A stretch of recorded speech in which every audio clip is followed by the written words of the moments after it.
The Tragedy of Hamlet, Prince of Denmark, by William Shakespeare. Act 5, Scene 1. A churchyard. Enter two clowns with spades, etc. Is she to be buried in Christian burial that willfully seeks her own salvation? I tell thee she is, so make her grave straight. The crowner hath sat on her and finds it Christian burial. How can that be, unless she drowned herself in her own defense? Why, 'tis found so. It must be se offendendo. It cannot be else. For here lies the point. If I drown myself wittingly, it argues an act, and an act hath three branches. It is to act, to do, to perform. Argal, she drowned herself wittingly. Nay, but hear you, goodman Delver. Give me leave. Here lies water. Good. Here stands the man. Good. If the man go to this water and drown himself, it is, will he, nil he. He goes. Mark you that. But if the water come to him and drown him, he drowns not himself. Argal, he that is not guilty of his own death shortens not his own life. But is this law? Aye, marry ist, crowner's quest law. Will you have the truth on't? If this had not been a gentlewoman, she should have been buried out of Christian burial. Why, there thou sayest, and that more pity that great folk should have countenance in this world to drown or hang themselves, more than they're even Christian. Come, my spade, there is no ancient gentleman but gardeners, ditchers, and grave-makers. They hold up Adam's profession. Was he a gentleman? He was the first that ever bore arms. Why, he had none. What? Art a heathen? How dost thou understand the Scripture? The Scripture says, Adam digged. Could he dig without arms? If you answerest me not to the purpose, confess thyself. Go to. What is he that builds stronger than either the mason, the shipwright, or the carpenter? A gallows maker, for that frame outlives 1,000 tenants. I like thy wit well, in good faith. The gallows does well, but how does it well? It does well to those that do in. Now thou dost ill to say the gallows is built stronger than the church. Argal, the gallows may do well to thee. Toot, come again. Who builds stronger than a mason, a shipwright, or a carpenter? Aye, tell me that, eunuch. Marry, now I can tell. Toot. Mass, I cannot tell. Enter Hamlet and Horatio, at a distance. Cudgel thy brains no more about it, for your dull ass will not mend his pace with beating, and when you are asked this question next, say, a grave maker. The houses that he makes last till doomsday. Go, get thee to Johann, fetch me a stoop of liquor. Exit second clown. First clown digs and sings. In youth when I did love, me thought it was very sweet to contract, the time for me behove. Oh, me thought there was nothing meet. Has this fellow no feeling of his business, that he sings grave-making? Custom hath made it in him a property of easiness. 'Tis e'en so. The hand of little employment hath a daintier sense. Sings. But age with his stealing steps hath clawed me in his clutch, and hath shipped me into the land, as if I had never been such. Throws up a skull. That skull had a tongue in it, and could sing once. How the knave jowls it to the ground, as if it were Cain's jawbone that did the first murder. It might be the pate of a politician, which this ass now o'erreaches. One that would circumvent God, might it not? It might, my lord. Or of a courtier, which could say, Good morrow, sweet lord. How dost thou, good lord? This might mean by lord, such a one that praised my lord such a one's horse, when he meant to beg in it, might it not? Aye, my lord. Why, e'en so. And now my lady worms, chapless, and knocked about the mazard with a sexton's spade. Here's fine revolution. And we add the trick deceit. Did these bones cost no more the breeding, but to play at loggards with them? Mine ache to think on't. Sings.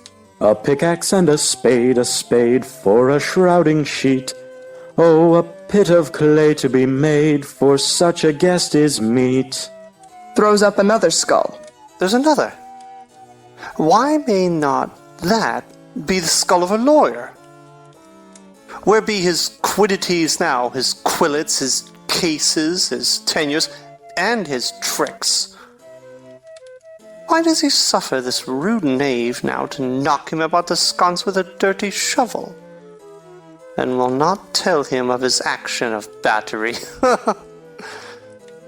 This fellow might be in time a great buyer of land, with his statues, his recognizances, his fines, his double vouchers, his recoveries. Is this the fine of his fines, and the recovery of his recoveries, to have his fine pate full of fine dirt? Will his vouchers vouch him no more of his purchases? And double ones too, than the length and breadth of a pair of indentures. The very conveyances of his land will hardly lie in this box. And must the interior himself have no more, huh? Not a jot more, my lord. Is not parchment made of sheepskins? Aye, my lord, and of calfskins too. They are sheep and calves which seek out assurance in that. I will speak to this fellow. Whose grave is this, Sarah? Mine, sir. Sings. Oh, a pit of clay to be made for such a guest is meet. I think it be thine indeed, for thou liest in't. You lie out on it, sir, and therefore it is not yours. For my part, I do not lie in it, and yet it is mine. Thou dost lie in't, to be in't, and say it is thine. 'Tis for the dead, not for the quick. Therefore thou liest. 'Tis a quick lie, sir, 'twill away again from me to you. What man dost thou dig it for? For no man, sir. What woman, then? For none neither. Who is to be buried in't? One that was a woman, sir, but rest her soul, she's dead. How absolute the knave is. We must speak by the card, or equivocation will undo us. By the Lord, Horatio, these 3 years I have taken note of it. The age is grown so picked that the toe of the peasant comes so near the heel of the courtier, he gaffs his kibe. How long hast thou been a gravemaker? Of all the days of the year, I came to it that day that our last king Hamlet overcame Fortinbras. How long is that since? Cannot you tell that? Every fool can tell that. It was the very day that young Hamlet was born, he that is mad and sent into England. Aye, marry, why was he sent into England? Why, because he was mad. He shall recover his wits there, or, if he do not, it's no great matter there. Why? 'Twill not be seen in him there. There the men are as mad as he. How came he mad? Very strangely, they say. How strangely? Faith, e'en with losing his wits. Upon what ground? Why, here in Denmark. I have been sexton here, man and boy, 30 years. How long will a man lie in the earth ere he rot? If he be not rotten before he die, as we have many pocky courses nowadays that will scarce hold the laying in, he will last you some 8 or 9 year. A tanner will last you 9 year. Why he more than another? Why, sir, his hide is so tanned with his trade that he will keep out water a great while, and your water is a sore decayer of the horse and dead body. Here's a skull now. This skull has lain in the earth 23 years. Whose was it? A horse and mad fellow's it was. Whose do you think it was? Nay, I know not. A pestilence on him for a mad rogue. I poured a flagon of Rhenish on my head once. This same skull, sir, was Yorick's skull, the king's jester. This? In that. Let me see. Takes the skull. Oh, alas, poor Yorick. I knew him, Horatio, a fellow of infinite jest, of most excellent fancy. He hath borne me on his back 1,000 times. And now? How abhorred in my imagination it is, my gorge rims at it. He hung those lips, I have kissed I know not how oft. Where be your jibes now? Your gambols, your songs, your flashes of merriment that were wont to set the table on a roar?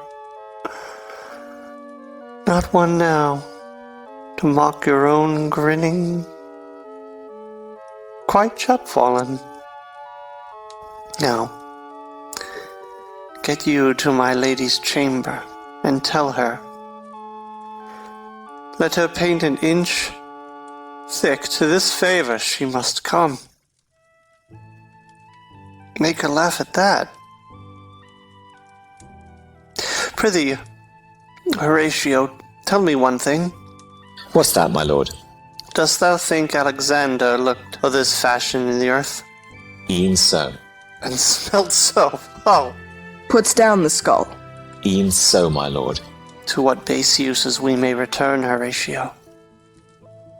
Why may not imagination trace the noble dust of Alexander, till he find it stopping a bunghole? 'Twere to consider too curiously to consider so. No, faith, not a jot, but to follow him thither with modesty enough and likelihood to lead it. As thus, Alexander died, Alexander was buried. Alexander returneth into dust, the dust is of earth. Of earth we make loam. And why of that loam, whereto he was converted, might they not stop a beer barrel? Imperious Caesar, dead, turned to clay, might stop a hole to keep the wind away. Oh, that earth, which kept the world in awe, should patch a wall to expel the winter flaw. Soft aside, here comes the king. Enter priest, etc. in procession. The corpse of Ophelia, Laertes, and mourners following. King Claudius, Queen Gertrude, their trains, etc. The queen, the courtiers, who is this they follow? And with such maimed rites, this doth betoken the course they follow did with desperate hand fordo its own life. 'Twas of some estate. Couch we a while and mark. Retiring with Horatio. What ceremony else? That is Laertes, a very noble youth. Mark. Her obsequies have been as far enlarged as we have warranties. Her death was doubtful. And, but that great command o'ersways the order, she should in ground unsanctified have lodged till the last trumpet. For charitable prayers, shards, flints and pebbles should be thrown on her. Yet here she is allowed her virgin rites, her maiden instruments, and the bringing home of bell and burial. Must there no more be done? No more be done.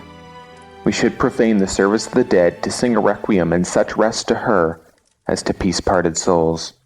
Lay her in the earth, and from her fair and unpolluted flesh may violets spring.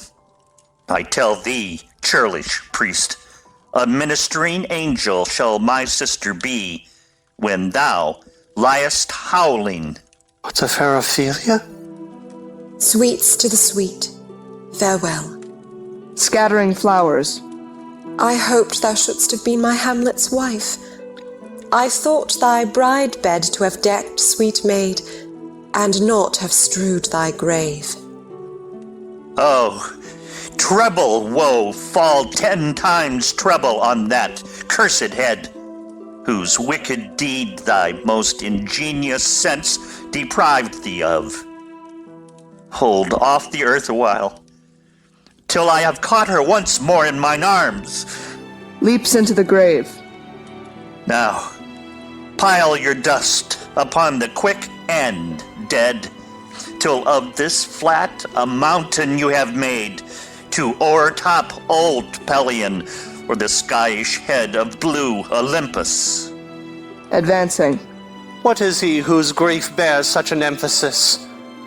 whose phrase of sorrow conjures the wandering stars and makes them stand like wonder-wounded hearers. This is I, Hamlet the Dane. Leaps into the grave. The devil take thy soul. Grappling with him. Thou prayest not well, I prithee. Take thy fingers from my throat. For though I am not splentive and rash, yet I have something in me dangerous, which that let thy wiseness fear. Hold off thy hand. Pluck them asunder. Hamlet! Hamlet! Gentlemen! Good my lord, be quiet. The attendants part them, and they come out of the grave. Why, I will fight with him upon this theme until my eyelids will no longer wag. Oh, my son, what theme? I loved Ophelia. 40,000 brothers could not, with all their quantity of love, make up my sum. What wilt thou do for her? Oh, he is mad, Laertes. For love of God, forbear him. Swoons! Show me what thou do. Would weep, would fight, would fast, wouldst tear thyself? Would drink up easel, eat a crocodile, I'll do't. Dost thou come here to whine? To outface me with leaping in her grave? Be buried quick with her, and so will I. And if thou prate of mountains, let them throw millions of acres on us, till our ground, singeing his pate against the burning zone, make Ossa like a wart. Nay, and thou'lt mouth, I'll rant as well as thou. This is mere madness, and thus a while the fit will work on him. Anon, as patient as the female dove, when that her golden couplets are disclosed, his silence will sit drooping. Hear you, sir. What is the reason that you use me thus? I loved you ever. But it is no matter, let Hercules himself do what he may. The cat will mew, and dog will have his day. Exit Hamlet. I pray you, good Horatio, wait upon him. Exit Horatio. To Laertes. Strengthen your patience in our last night's speech. We'll put the matter to the present push. Good Gertrude, set some watch over your son. This grave shall have a living monument. An hour of quiet shortly shall we see. Till then, in patience our proceeding be. Exeunt. Scene 2. A hall in the castle. Enter Hamlet and Horatio. So much for this, sir. Now shall you see the other. You do remember all the circumstance? Remember it, my lord? Sir, in my heart there was a kind of fighting that would not let me sleep. Methought I lay worse than the mutines in the bilboes. Rashly, and praise be rashness for it, let us know. Our indiscretion sometimes serves us well, when our deep plots do pall. And that should teach us there's a divinity that shapes our ends. Rough hew them how we will. That is most certain. Up from my cabin, my sea gown scarfed about me, in the dark, groped I to find out them.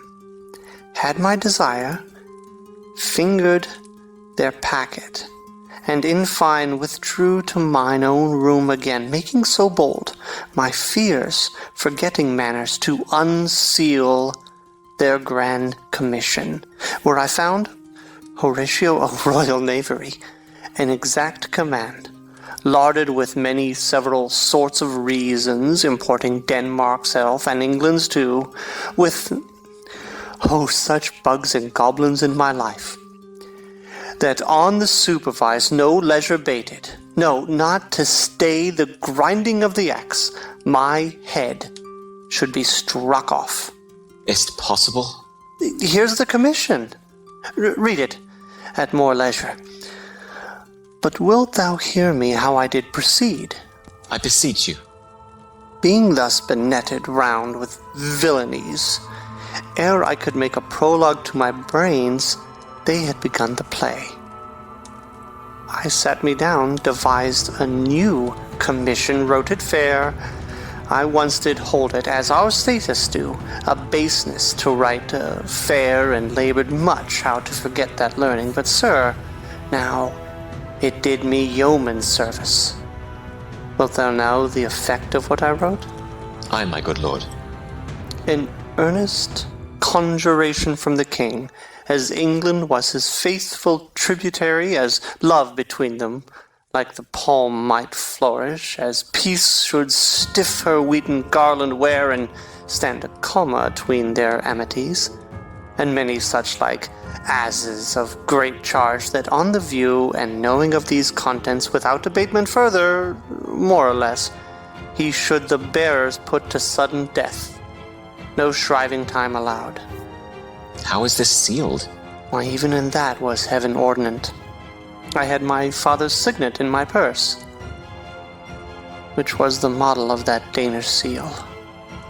Folded the writ up in the form of the other, scribed it, gave it the impression, placed it safely, the changeling never known. Now, the next day was our sea fight, and what to this was sequenced, thou knowst already. So Guildenstern and Rosencrantz go to it. Ay, man, they did make love to this employment. They are not near my conscience. Their defeat does by their own insinuation grow. 'Tis dangerous when the baser nature comes between the past and fell incensed points of mighty opposites. Why, what a king is this? Does it not, thinks thee, stand me now upon? He that hath killed my king and whored my mother, popped in between the election and my hopes, thrown out his angle for my proper life, and with such cozenage, is not the perfect conscience to quit him with this arm? And is not to be damned to let this canker of our nature come in further evil? It must be shortly known to him from England what is the issue of the business there. It will be short. The interim is mine. And a man's life no more than to say one. But I am very sorry, good Horatio, that to Laertes I forgot myself. For by the image of my cause I see the portraiture of his. I'll court his favours, but sure the bravery of his grief did put me into a towering passion. Peace! Who comes here? Enter Osric. Your lordship is right welcome back to Denmark. I humbly thank you, sir. Dost know this waterfly? No, my good lord. Thy state is the more gracious, for 'tis a vice to know him. He hath much land and fertile. Let a beast be lord of beasts, and his crib shall stand at the king's mess. 'Tis a show. But, as I say, spacious in the possession of dirt. Sweet lord, if your lordship were at leisure, I should impart a thing to you from his majesty. I will receive it, sir, with all diligence of spirit. Put your bonnet to his right use, 'tis for the head. I thank your lordship. It is very hot. No, believe me, 'tis very cold, the wind is northerly. It is indifferent cold, my lord, indeed.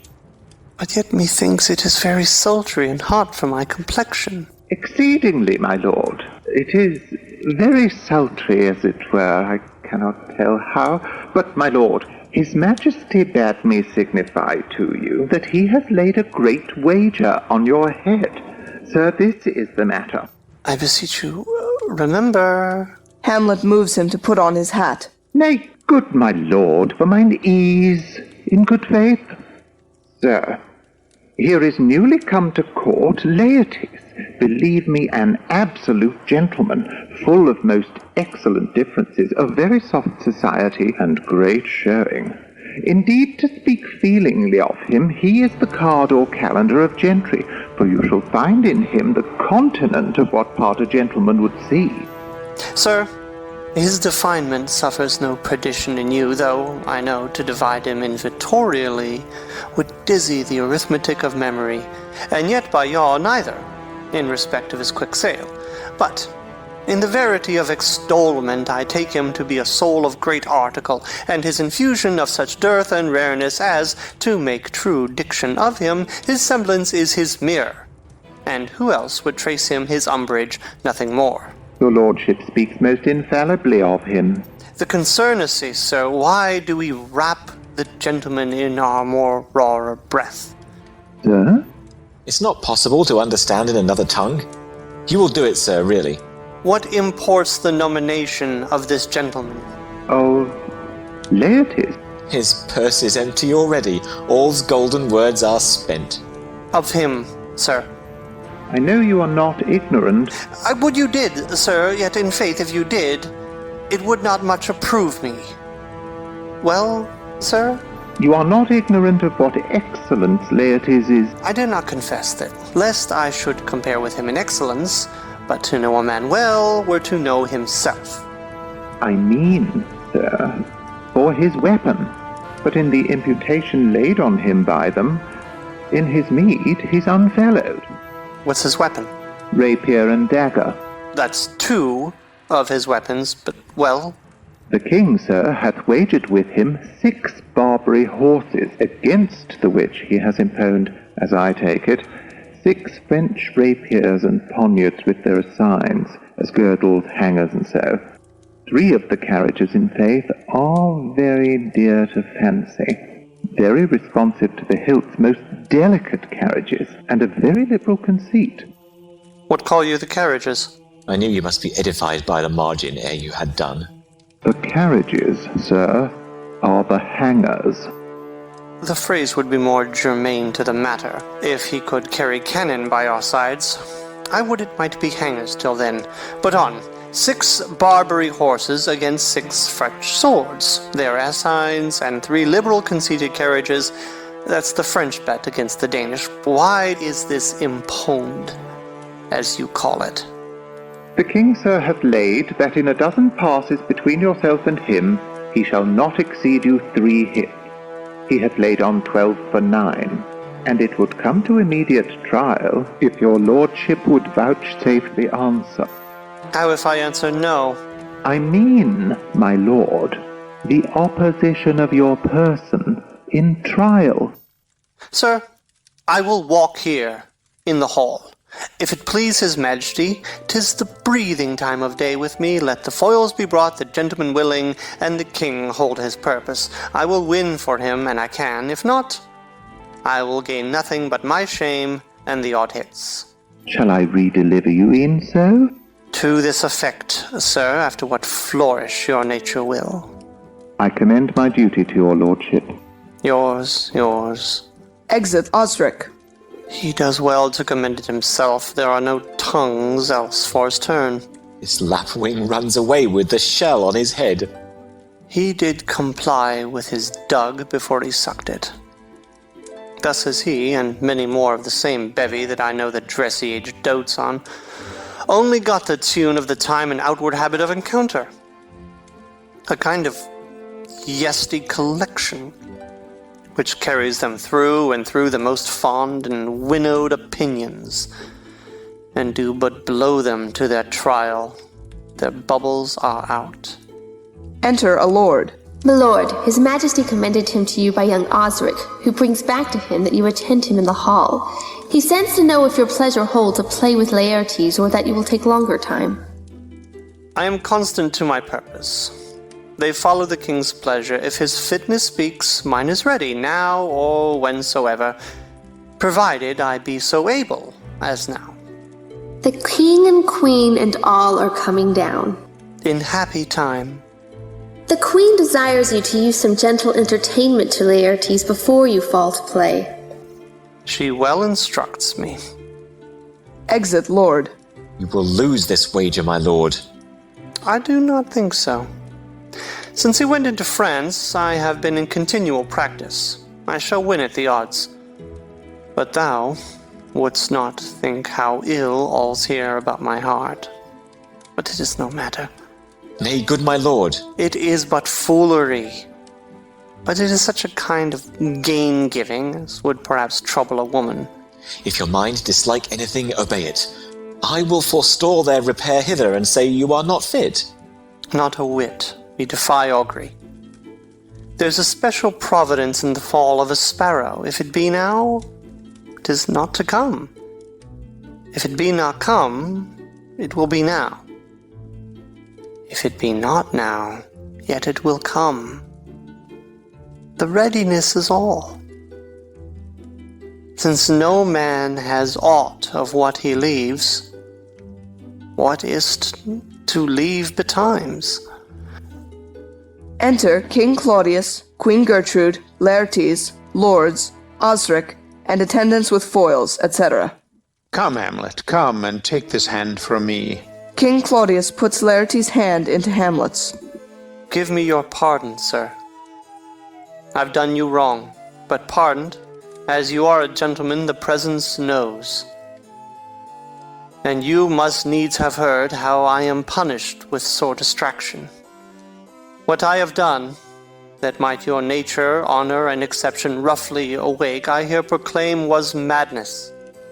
Was't Hamlet wronged Laertes? Never, Hamlet.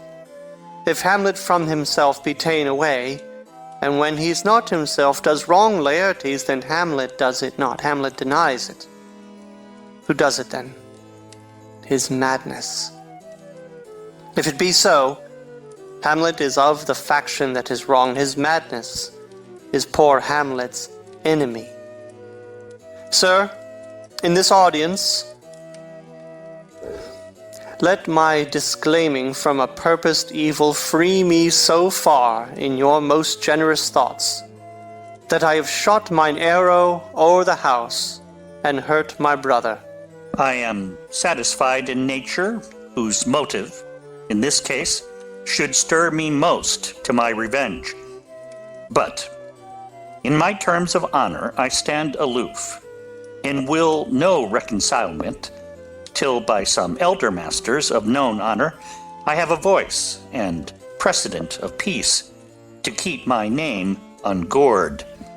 But, till that time, I do receive your offered love like love, and will not wrong it.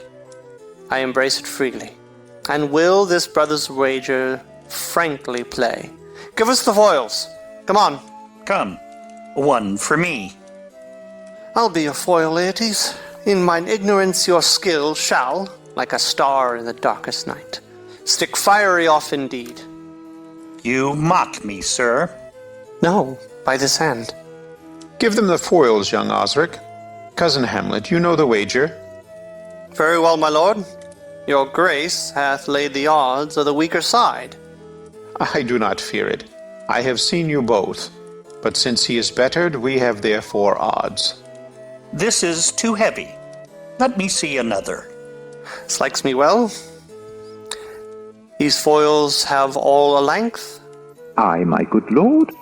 Set me the stoups of wine upon that table. If Hamlet give the first or second hit, or quit in answer of the third exchange, let all the battlements their ordnance fire. The king shall drink to Hamlet's better breath, and in the cup an union shall he throw, richer than that which 4 successive kings in Denmark's crown have worn. Give me the cups, and let the kettle to the trumpet speak, the trumpet to the cannoneer without, the cannons to the heavens to earth. Now the king dunks to Hamlet. Come, begin, and you the judges bear a wary eye. Come on, sir. Come, my lord. They play. 1. No. Judgment. A hit. A very palpable hit. Well, again. Stay, give me drink. Hamlet, this pearl is thine. Here's to thy health. Trumpets sound and cannon shot off within. Give him the cup. I'll play this bout first. Sit by a while. Come. They play. Another hit. What say you? A touch. A touch, I do confess. Our son shall win. He's fat and scant of breath. Here, Hamlet, take my napkin, rub thy brows. The queen carouses to thy fortune, Hamlet. Good madam. Gertrude, do not drink. I will, my lord. I pray you pardon me. Aside. It is the poisoned cup. It is too late. I dare not drink yet, madam. By and by. Come, let me wipe thy face. My lord, I'll hit him now. I do not think't. Aside. And yet 'tis almost against my conscience. Come, for the third. Laertes, you do but dally. I pray you pass with your best violence. I am afeard you make a wanton of me. Say you so? Come, on. They play. Nothing neither way. Have at you, now! Laertes wounds Hamlet. Then in scuffling they change rapiers, and Hamlet wounds Laertes. Part them, they are incensed. Nay, come again. Queen Gertrude falls. Look to the queen there, ho! They bleed on both sides. How is't, my lord? How is't, Laertes?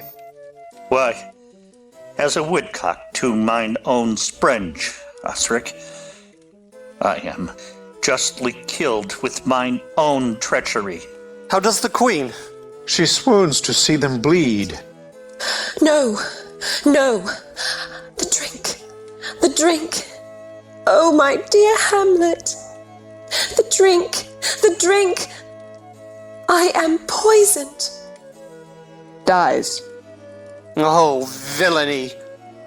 Oh, let the door be locked. Treachery. Seek it out. It is here. Hamlet. Thou art slain. No medicine in the world can do thee good. In thee there is not half an hour of life. The treacherous instrument is in thy hand, unbaited and envenomed. Foul practice has turned itself on me. Lo, Here I lie. never to rise again. Thy mother's poisoned. I can no more. The king's to blame. The point? Envenomed too?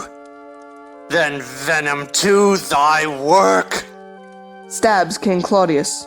Treason! Treason! Treason! Oh, yet defend me, friends, I am but hurt. Here, thou incestuous, murderous, damned Dane, drink off this potion. Is thy union here? Follow my mother. King Claudius dies. He is justly served. It is a poison tempered by himself. Exchange forgiveness with me, noble Hamlet. Mine, and my father's death come not upon thee, nor thine on me. Dies. Heaven make thee free of it. Oh, I follow thee. I am dead, Horatio. Oh, wretched queen, adieu. You that look pale and tremble at this chance, that are but mutes or audience to this act, had I but time. Oh, as this fell Sergeant Death is tricked in his arrest. Oh, I could tell you. I'd let it be. Horatio, I'm dead. Thou livest. Report me and my cause aright to the unsatisfied? Never believe it. I am more an antique Roman than a Dane. Here's yet some liquor left.